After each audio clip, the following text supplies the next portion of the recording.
Bismillah, assalamualaikum warahmatullahi wabarakatuh. Alhamdulillah, wassalatu wassalamu ala rasulillah wa ala alihi wa ashabihi wa man tabi'ahum bi ihsanin ila yaumiddin, amma ba'du. Baik, kita akan melanjutkan pembelajaran atau pembahasan kita pendidikan Pancasila yang berikutnya, yaitu adalah pembahasan berkaitan dengan aktualisasi Pancasila dalam kehidupan. Pancasila bukan sekedar hafalan atau lambang yang dipajang di dinding kelas. Nilai-nilai Pancasila harus kita terapkan dalam kehidupan sehari-hari sebagai pedoman hidup, bermasyarakat, berbangsa, dan bernegara. Sebagaimana kata Soekarno, Pancasila digali dari nilai dan tradisi yang dimiliki oleh bangsa Indonesia sehingga seharusnya tidak asing bagi kita. Sebelum kita mulai lebih lanjut, ada sebuah pertanyaan atau refleksi diri. Sudahkah kita mengamalkan Pancasila? Ya. Jika sudah, seperti apa bentuk pengamalannya? Dan tolong berikan contoh konkret ya di kolom komentar apa bentuk konkretnya.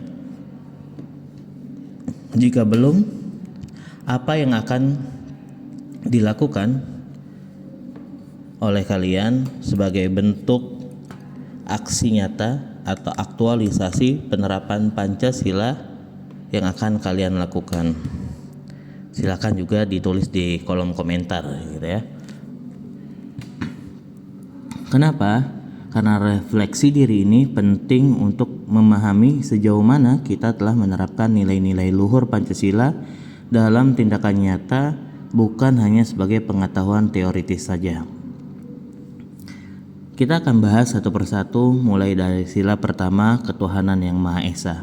Bagaimana aktualisasi penerapannya? Ada beberapa hal seperti menjalankan perintah agama. Apakah kita telah menjalankan perintah agama atau kepercayaan dan menjauhi larangannya? Tidak hanya dalam aspek ibadah saja, tetapi juga dalam kehidupan sosial bermasyarakat kita. Kemudian aktualisasinya yang berikutnya itu adalah seperti toleransi beragama. Apakah kita dapat menghormati dan juga bekerja sama dengan kelompok agama atau kepercayaan yang berbeda dengan kita? Bisakah kita membantu teman yang berbeda agama untuk bisa melaksanakan ibadahnya dengan nyaman, dengan tidak mengganggu dan lain sebagainya? Kemudian yaitu aktualisasinya yaitu adalah kerukunan antar umat, di mana apa sih peran kita yang bisa kita berikan untuk menciptakan kerukunan antar agama atau kepercayaan di lingkungan sekitar kita. Karena pada sila pertama memiliki makna dalam kehidupan berbangsa ini, yaitu adalah bahwa bangsa Indonesia adalah bangsa yang percaya kepada Tuhan yang Maha Esa.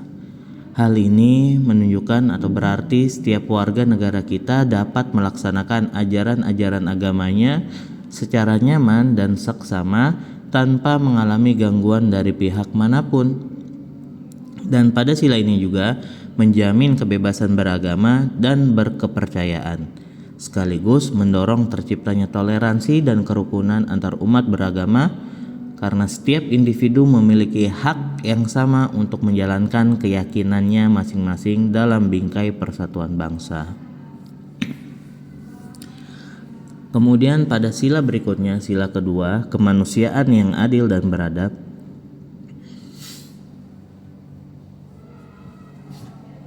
di mana aktualisasinya yaitu adalah pertama tentang kesetaraan manusia.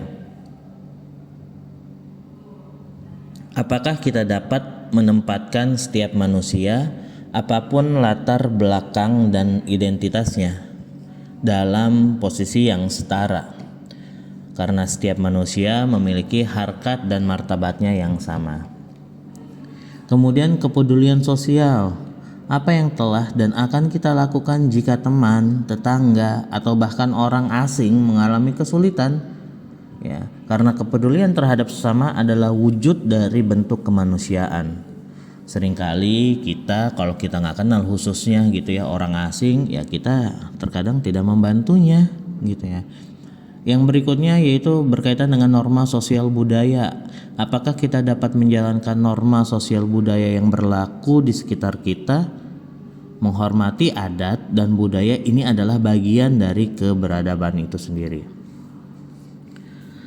Maka di antara tantangan penerapan sila kedua dan makna sila kedua yaitu bahwasannya bangsa Indonesia ini dijunjung tinggi, diakui dan diperlakukan sesuai dengan harkat dan martabatnya selaku ciptaan Tuhan Yang Maha Esa. Karena setiap manusia Indonesia memiliki derajat yang sama, hak dan kewajiban yang sama. Sayangnya, kehidupan berbangsa kita tidak sepenuhnya dapat menerapkan hal ini. Masih banyak terjadi tindakan yang tidak menghargai harkat dan martabat manusia. Seperti apa? Perundungan atau bullying, tindakan intimidasi dan kekerasan yang merendahkan martabat sesama. Berikutnya seperti diskriminasi ya, di mana perlakuan tidak adil berdasarkan perbedaan identitas, atau yang berikutnya ujaran kebencian seperti kata-kata yang menyerang dan merendahkan kelompok tertentu. Kemudian sila yang berikutnya yaitu sila ketiga Persatuan Indonesia. Ya, ada pertanyaan berkaitan refleksi sila ketiga gitu ya. Sebagai peserta didik, bagaimana kontribusi kita atau kalian yang dapat diberikan untuk menjaga persatuan di tengah kemajemukan bangsa? Atau apa yang dapat dilakukan oleh kalian untuk menjaga keutuhan negara sehingga tidak terjadi separatisme? Pertanyaan berikutnya, apakah kita dapat menempatkan produk dalam negeri sebagai prioritas dibandingkan produk luar negeri? Dan pertanyaan berikutnya yaitu adalah apa yang bisa atau yang kalian dapat lakukan jika teman kalian terlibat tawuran dan permusuhan? Yang harus kita pahami, persatuan ini bukan berarti penyeragaman dari keragaman yang ada, melainkan bersatu padu dalam perbedaan untuk memajukan bangsa. Karena tidak semua yang seragam sama itu artinya bersatu. Justru dengan perbedaan ini ada keindahan, ada ya dinamika kehidupan yang menyenangkan gitu ya. Dan makna Pancasila yang ketiga ini yaitu persatuan dalam keberagaman. Sila ketiga ini memberikan syarat mutlak kepada setiap bangsa Indonesia untuk menjunjung tinggi persatuan. Persatuan di sini bukan bermakna terjadinya penyeragaman dari keragaman yang ada. Yang pertama bersatu padu, yaitu kompak tanpa perpecahan meski adanya perbedaan latar belakang. Kemudian menghargai keberagaman dengan cara menerima perbedaan sebagai kekayaan bangsa. Dan keutuhan NKRI yaitu untuk menjaga kedaulatan dan integritas negara. Yang berikutnya yaitu adalah memajukan bangsa. Dengan bersama-sama kita membangun Indonesia agar menjadi lebih baik lagi. Sila yang berikutnya, sila keempat, kerakyatan yang dipimpin oleh hikmat kebijaksanaan dalam permusyawaratan perwakilan. Aktualisasinya seperti memberi usul dan saran. Ya, misalkan ya ada pertanyaan, apakah kita pernah memberikan usul, pemikiran atau saran dalam suatu kegiatan musyawarah? Setelah kita memberikan usulan dan saran, kita juga diantaranya yaitu menerima keputusan. Ya, misalkan ada sebuah pertanyaan, apa yang kita lakukan jika ada usulan atau ide kita tidak diterima dalam musyawarah? Nah, maka kita harus menerima keputusan gitu ya. Dan yang berikutnya melaksanakan hasil musyawarah. Apa yang akan kita lakukan? Ya, kalau misalkan keputusan musyawarahnya ini tidak sesuai dengan kehendak kita, apapun itu kita tetap harus melaksanakan hasil dari musyawarah tersebut. Yang berikutnya membela hak warga negara. Apa yang akan kita lakukan jika menjumpai orang yang tidak mendapatkan hak-haknya sebagai warga negara? Maka jawabannya adalah kita harus membela hak warga negara tersebut. Lalu bagaimana sih prinsip musyawarah dalam kehidupan berbangsa?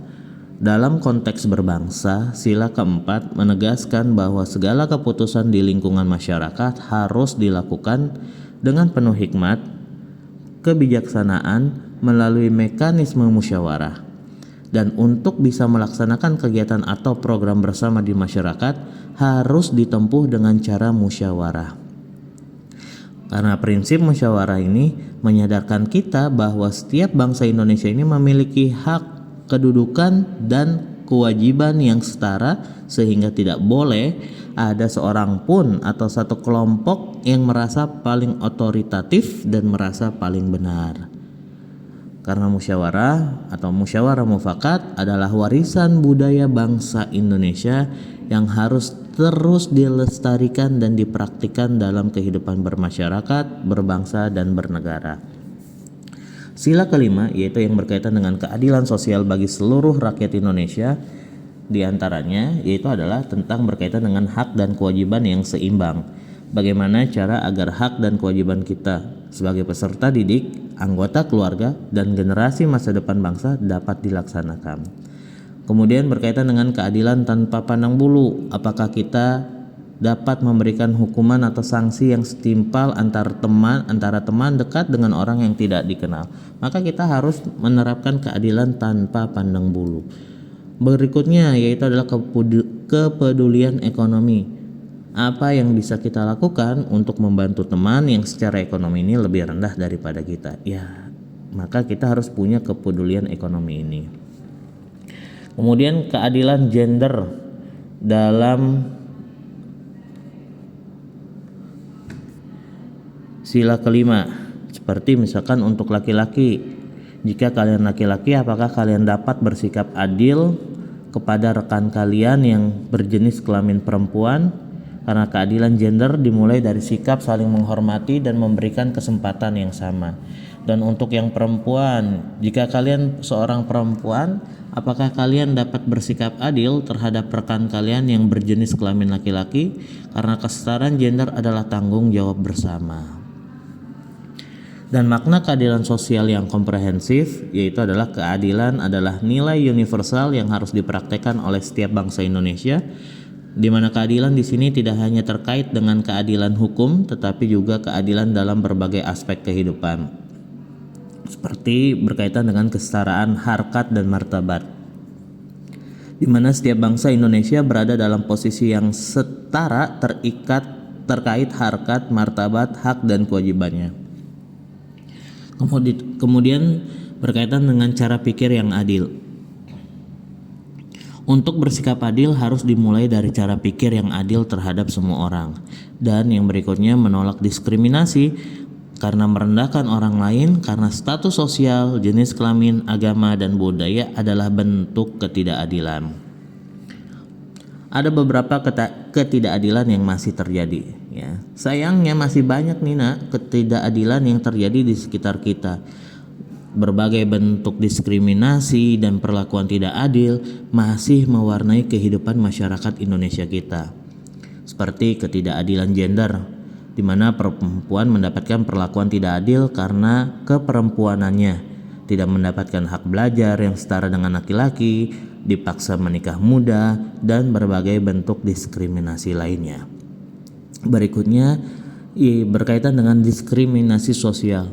Adanya perlakuan berbeda berdasarkan status ekonomi, latar belakang keluarga, atau asal daerah yang masih sering terjadi di masyarakat kita. Kemudian berkaitan dengan ketidakadilan yang berkaitan dengan ketimpangan akses atau akses. Tidak semua warga negara mendapatkan akses yang sama terhadap pendidikan, kesehatan, dan juga layanan publik lainnya. Lalu bagaimana strategi penerapan Pancasila dalam kehidupan sehari-hari? Pertama, kita harus refleksi diri, menilai sejauh mana kita telah mengamalkan nilai-nilai Pancasila. Kedua, yaitu adalah menggunakan pemahaman mendalam, memahami makna setiap sila Pancasila secara komprehensif. Kemudian adanya evaluasi berkelanjutan dengan mengevaluasi dan memperbaiki penerapan Pancasila secara terus-menerus. Dan yang ketiga, tindakan nyata menerapkan nilai Pancasila dalam tindakan konkret. Yang terakhir, evaluasi berkelanjutan. Terus Pancasila sebagai panduan hidup bermasyarakat gimana sih di lingkungan keluarga, sekolah, ataupun masyarakat. Di lingkungan keluarga seperti bisa kita menghormati orang tua dan saudara, berbagi dan saling membantu, menjalankan nilai-nilai agama, musyawarah dalam mengambil keputusan. Ini bisa di lingkungan sekolah. Kalau di lingkungan keluarga, kalau di lingkungan sekolah seperti apa? Menghormati guru dan teman, tidak melakukan perundungan, bekerja sama dalam keberagaman, aktif dalam diskusi dan musyawarah. Kalau di lingkungan masyarakat seperti apa? Misalkan gotong royong dan kerja bakti, toleransi antar umat beragama, menjaga keamanan dan ketertiban, peduli terhadap sesama yang membutuhkan. Apa sih tantangan penerapan Pancasila di era modern? Yang pertama yaitu berkaitan dengan era digital dan media sosial. Ada sebuah tantangan yang dimana kita harus bisa menjaga toleransi dan persatuan di dunia maya, menghindari ujaran kebencian dan hoax yang dapat memecah belah bangsa. Terus apalagi tantangan penerapan Pancasila di era modern, yaitu adalah globalisasi dan modernisasi. Seperti bagaimana kita harus mempertahankan nih nilai-nilai Pancasila di tengah arus globalisasi yang membawa pengaruh budaya asing. Terus tantangannya apalagi? Kemajemukan yang kompleks. Bagaimana cara mengatasi? Yaitu dengan mengelola keberagaman yang semakin kompleks dengan munculnya identitas-identitas baru dalam masyarakat. Ini ya permasalahannya gitu ya. Maka kita harus ya menggunakan Pancasila untuk mengatasi penerapan Pancasila ataupun kemajemukan yang kompleks ini.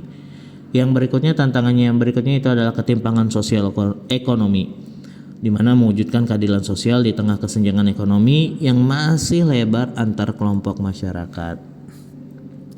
Lalu apa sih peran generasi muda dalam aktualisasi Pancasila? Ya, sebagai generasi penerus bangsa, kalian memiliki peran penting dalam mengaktualisasi nilai-nilai Pancasila. Generasi muda adalah agen perubahan yang dapat membawa Indonesia menuju masa depan yang lebih baik. Dengan cara apa? Pendidikan karakter. Dengan membangun karakter yang kuat berdasarkan nilai-nilai Pancasila melalui pendidikan formal dan non-formal. Kepemimpinan muda, menjadi pemimpin di lingkungan masing-masing dengan mencontohkan penerapan Pancasila. Kemudian juga kita bisa dengan inovasi dan kreativitas, yaitu mengembangkan cara-cara kreatif dan inovatif dalam menerapkan Pancasila di era modern. Terus gimana sih indikator keberhasilan penerapan Pancasila? Harus sampai 100% seperti toleransi beragama, terciptanya kerukunan antar umat beragama di seluruh Indonesia. 0 ya, diskriminasi, tidak ada lagi tindakan diskriminasi berdasarkan sara. Berikutnya yaitu adalah Indonesia bersatu. Ya, kita menjadi satu karena persatuan dan kesatuan bangsa yang kokoh dalam keberagaman ini perlu sekali ya, ini menjadi indikator gitu ya.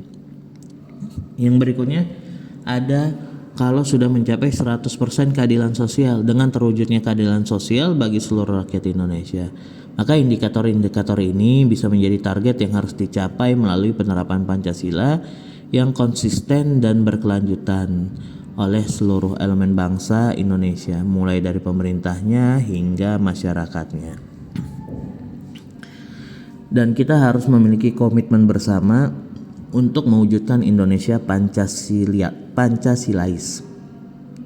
Aktualisasi Pancasila bukanlah tugas yang mudah, tetapi merupakan tanggung jawab bersama seluruh bangsa Indonesia, karena setiap individu memiliki peran penting dalam mewujudkan Indonesia yang benar-benar Pancasilais. Karena Pancasila bukan sekedar hafalan, tetapi harus menjadi jiwa dan roh dalam setiap tindakan kita sebagai bangsa Indonesia. Mulai dari diri sendiri. Perubahan harus dimulai dari kesadaran dan komitmen pribadi untuk menerapkan Pancasila. Konsisten dan berkelanjutan, karena dengan penerapan Pancasila harus dilakukan secara konsisten dalam jangka yang panjang dan bersama membangun bangsa yaitu adalah gotong royong dalam mewujudkan Indonesia yang adil, makmur, dan bermartabat. Yuk, mari sama-sama kita menjadikan Pancasila sebagai panduan hidup yang nyata, bukan hanya slogan, karena Indonesia yang kita cita-citakan dapat terwujud jika setiap warga negara berkomitmen untuk mengamalkan nilai-nilai Pancasila dalam kehidupan sehari-hari. Ya, inilah pembahasan kita berkaitan dengan aktualisasi Pancasila. Kurang lebihnya mohon maaf. Assalamualaikum warahmatullahi wabarakatuh.